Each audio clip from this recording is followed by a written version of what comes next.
I'm staring down a giant ridge that I've climbed for the 3rd day in a row, and each time it kicks my butt. So one more time, I'm just gonna power up it. The spot I'm going into, I'm pumped. The stuff I've already got hung, I'm pumped. It's gonna be an unbelievable year, and I'm just kind of letting the positive thoughts of fall get me through the hard times, man, because I'm beat. My body's killing me. The reason I'm here is because I put a trail camera up here about a month ago, and in 1 week's time I got something like 5 or 6 different mature bucks using this trail, half of them during daylight. All these different bucks that I know from previous years, I've been watching them all summer, and they're all using this trail. So I found where the trail meets a spot where we can take most advantage of those convergences and most manipulate these bucks and kill them first night in, first morning in. Bow hunting is my life. Filming is my passion. My bow is my weapon. Hunting giant deer is my purpose. Shed hunting is what moves me. Chasing spring gobblers sharpens our skills. Designing the gear that I use is my job. Making better bow hunting videos is my duty. These are my friends and my brothers. This is my world. This is Whitetails Inc.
I cannot believe this setup.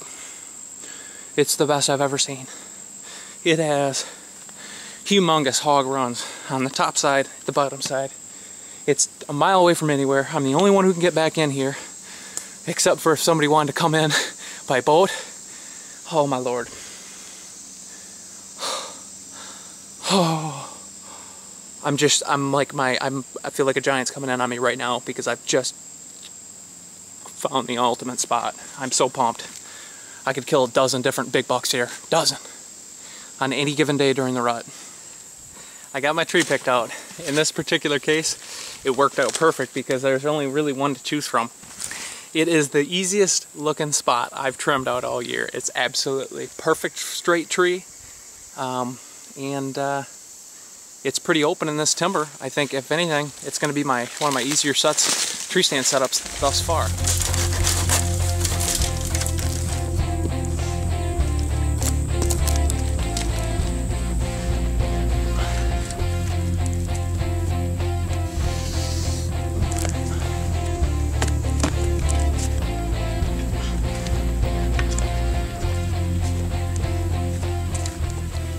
This is really killer.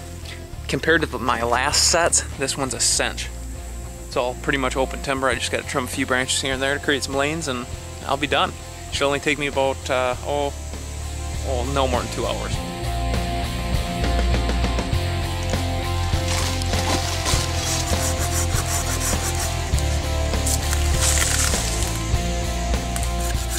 One more unbelievable stand set.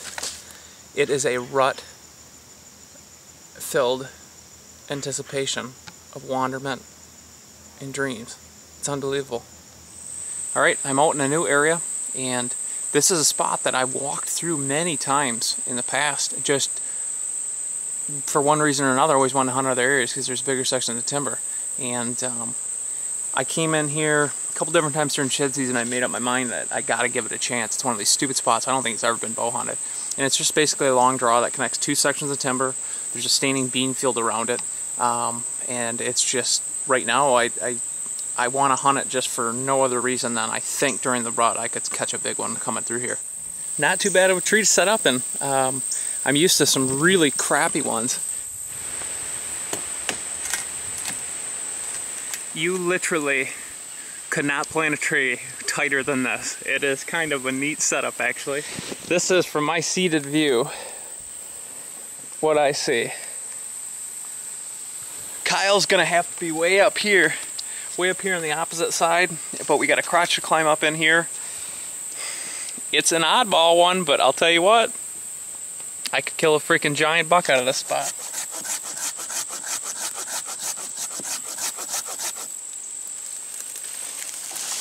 Oh, thank the Lord.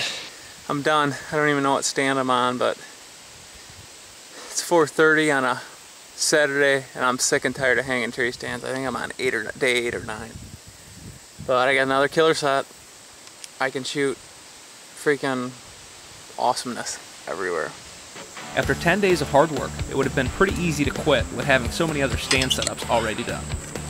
This is when my hardcore side kicks in. It seems like for some strange reason I enjoy pushing my body and mind to its limits. I somehow enjoy the burning of lactic acid and sweating like a pig. But there's something to be said about the simplicity of hard work. In my world, I love it, I hate it, and I rely on it to build my confidence going into the season. I need to feel like an animal, and working hard in the bush is part of the process that starts to take place at this time of the year. Back out to home base. Oh, I hung this stand last night and got late. I wasn't able to finish trimming it. Actually, I wasn't able to trim anything out except from up top. Today, Mother Nature is not blessing us. It's got to be close to 90 degrees with about 100% humidity. I'm dying. I'm only on my first shooting lane, and it's an Osage orange tree, and these sons are the worst things to trim out ever. The most agonizing job in the world, I swear.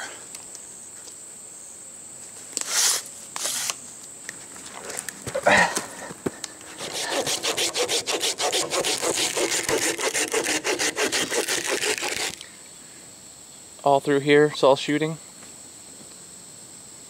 All the way down through here, it's shooting. Big shooting lane out here. Another big one right out here.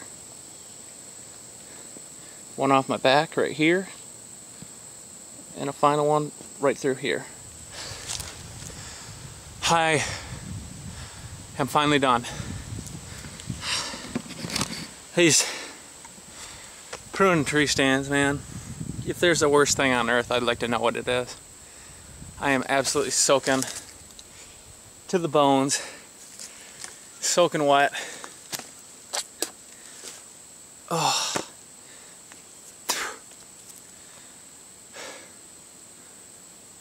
But I'm getting the worst part done. Now I can go scout and hang a set where I can kill Carl Weathers from. So we're back in the stand that I trimmed out yesterday afternoon, and it started raining, so I wasn't able to film the setup. But basically I picked a tree. It kind of cuts off everything right in the middle. There's several draws that all come together, and there's a stanic bean field on one side of it. And so I'm right on the bean field edge, but not because it's the field edge necessarily. There's just a lot of bedding in here. Of all the traits that I believe make good hunters, adaptability is one that I believe is often overlooked. Some of the best hunts of my life were based on adapting to a particular situation. Sometimes being unpredictable is the best thing a predator can be. I think this will work. I always feel bad for my cameraman, doesn't get to sit down on the whole hunt. But this is one of them spots we gotta hunt, and there is just no other way to do it. It's not fun, it's not easy, but sometimes you just gotta make it happen.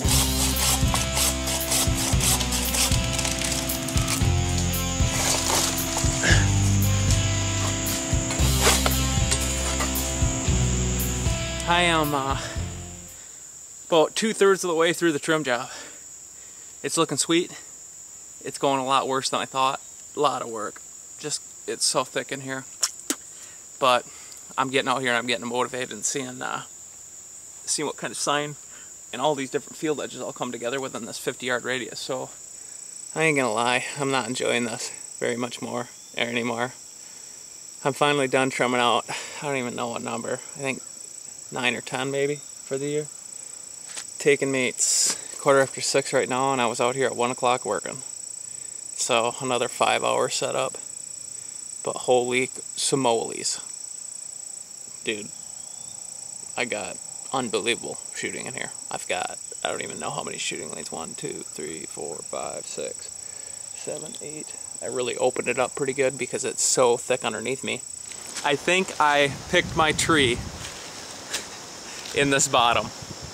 It's the Grandpa Jones styling tree, I'm telling you that much. It is right in the middle, completely open all around it. The logging road goes right underneath it. I'll show you this thing here. It's one of the only trees in the area that I think we can get away with filming out of. Every other tree is real small, or it's just off where it needs to be. This big old oak may be right on the opening, but there's only so many ways to come down through here, and every trail and every major travel corridor comes within 30-35 yards of this, and most of it is 10 yards. I would hunt this on a south wind most likely, so it's a good south wind morning stand for sure, and it's super easy to get into. Setting this on the other hand, goodness gracious, I don't know how I'm gonna do it. For you guys hanging tree stands for your cameramen, one of the things that I do that makes it pretty darn easy to hang them is I stand up and I sit down right on my stand facing the tree. You can wrap your legs around, make it totally secure, and then it leaves both your hands free and you're doing it safe while still being connected to a full body harness. And it allows you to just manipulate that other stand and make it work.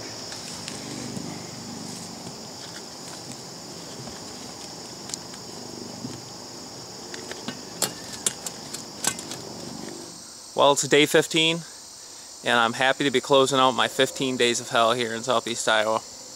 I set 2 stands last night in the old Grandpa set, or Grandpa Joe I think is what I'm going to be calling this one. And now I just got to trim it out. I'm going to put one main shooting lane right down the bottom of the straw, because there is all kinds of different spots where they cross. But basically, you look down back through here, this is just the bottom that goes through. There's several crossings I know. So I'm going to go down here, find a crossing, maximum I guess. Let's see how far I got to trim this out here.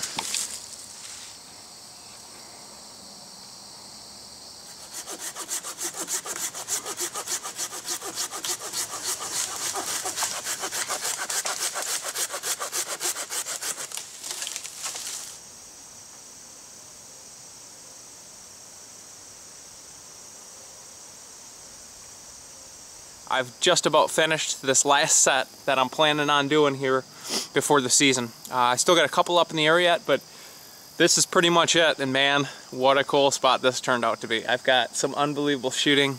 There's some real nice, thick, nasty areas I've discovered with some nice trails coming through them. Everything comes right through here within 20-30 yards of this spot. So I got my big old tree right here. I already got the double set in it. So I'm going to go up there. I got to do some trimming on the this other tree that kind of is in the way up there quite a bit. I got to trim all that out. I don't know what I'm going to cut, but I'm probably taking the whole thing because it's just going to be in the way.